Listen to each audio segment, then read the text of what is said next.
Zamonaviy eko tandirda pishgan nonlarni bugun yeb ko'ramiz. Do'stlar, o'zimizning o'zbeklar ham xitoyliklardan qolishmaydi. Nimaga deysizmi? O'zimizni Samarqandda tandir o'rnida mana shunaqa pechkalarni yasashyapti. Hozir non pishirish jarayonini birgalikda kuzatamiz. Bu pechka zamonaviy eko tandir hisoblanadi. O'zidan zararli hidlar chiqarmaydi va ugar chiqarmaydi. Aka, hozir yopilgan nonlar qancha vaqtda tayyor bo'ladi?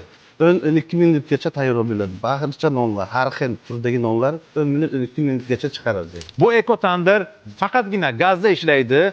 Bitta katta gaz ballonini to'ldirsangiz 10 soatgacha ishlaydi va bu vaqt davomida 8 qopdan 10 qopgacha bo'lgan unlardan mahsulotlar tayyorlasangiz bo'ladi. Azizlar, bu eko tandirda barcha turdagi non va non mahsulotlarini pishirsa bo'lar ekan. Bundan tashqari bu tandirda somsa, pizza, ko'za sho'rva va turli xil ovqatlarni pishirsangiz bo'ladi. Mana bu tayyor bo'lgan nonlar ko'rishingiz mumkin.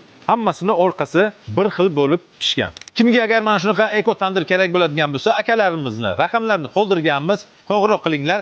Batafsil va to'liq sizlarga ma'lumot beradilar.